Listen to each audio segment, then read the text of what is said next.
Hope you all are doing well. Recording from my porch today. It's a nice day and not too much pollen. So hanging out here while I'm grade and have meetings and all that good stuff. I hope y'all are able to get out and enjoy some nice weather soon too. I'm trying to get sentence outlines wrapped up today. And remember, as always, I'm grading stuff in the order that it came in.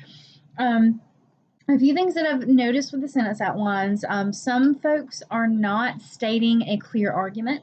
I'm seeing a lot of thesis statements that still look like the position paper. Remember, the position paper was to show both sides of the issue and not make an argument. Now you have to make that argument. So please make sure that you are clearly stating the argument in your thesis. Some of the outlines are missing topic sentences. Those are important. Remember that the more detailed and clear your outline is, the easier it's going to be for you to draft.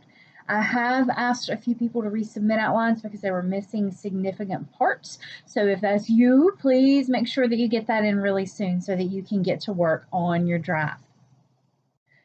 Some folks are starting to contact me about draft conferences. I've already had a couple with folks who are trying to work ahead. So please keep in mind that the draft conference is for us to go over your research paper draft together. So you will want to have most of your draft done by the time we meet. Now, it doesn't have to be totally complete. If you're stuck, it can be good for us to talk to help you get unstuck. But you do want to have as much of that draft done as you can before we meet. Sometimes students just kind of overlook the draft part of the conference and show up for the meeting. So make sure that you have some draft done for us to talk about. The way the conferences work, we'll get it scheduled, and I'll send you a link to a Collaborate meeting. And before the meeting, you'll send me your draft. And it can be last minute. So if we're meeting that morning, you can send it that morning. That's okay. We're going to look at it together. Come prepared with any questions you have, any concerns you have. If there's something that you're not sure if you're doing right, if you're not sure if you're citing something correctly, if you're not sure about your organization, whatever it is you need, and we'll go over it. I'm going to drive it home again. Please make sure that you get your Writing Center interactions in. Very few people have used the Writing and Reading Center or the Online Writing Lab this semester. You are required to have those two interactions. I've discussed this in videos. It's on the syllabus. I put a document in the course resources section. The link to the site is there. Please make sure you get this done, okay? Doing it for the research paper and then maybe for the final portfolio revisions that we'll do later, good idea. Doing it twice for the research paper is a good idea, but don't wait till the last minute. They are going to be inundated with all of the students trying to get research papers in. So get on the calendar or get your draft in. Definitely get that done. So a couple things to think about too. Organization. You know, I've given you some kind of prescriptive organization. You know, back when we did the ad evaluation and the position paper organization was pretty straightforward. With this argumentative research paper, you have the ability to make some decisions about how you want to organize things.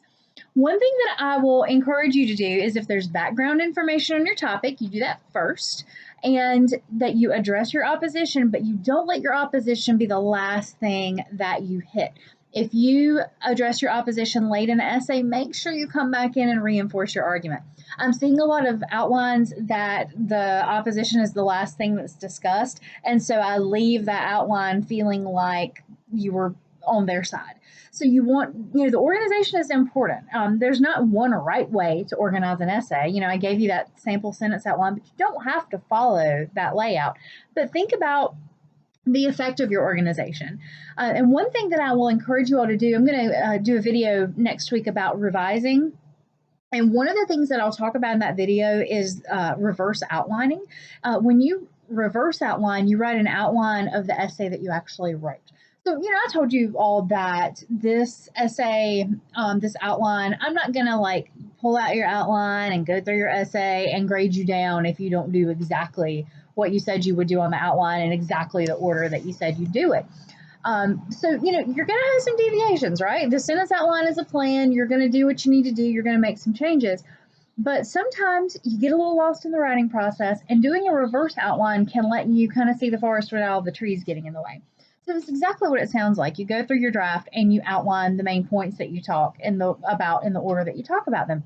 And when you look at that outline, you may see that you are getting off topic. You may see that you want to regroup some items. So if you feel like you're struggling with organization, that could be a really good strategy. Um, Another thing that students have asked me about a bit is development. They say, oh, I don't really know how to develop these points. I do see a lot of essays that are really dependent on the source material. And yeah, you need to quote and you need to paraphrase, but you've also got to talk about it. You can't just, take other people's ideas and represent them as the paper. Like that doesn't work. So you need to think about asking yourself those so what, who cares questions, and think about how one idea leads into the other. Think about how you're going to connect these ideas. Think about how you're going to create transitions to hold these ideas together.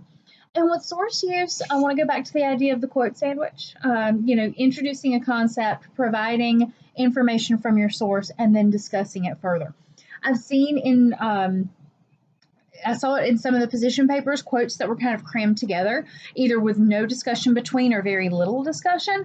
You need to elaborate and you need to tie those ideas together. So I'm going to pull some examples and cover that in next week's video. So those were the things at the top of my list for this week. If you have questions or concerns, please let me know. I know a couple of folks have asked about grammar concerns.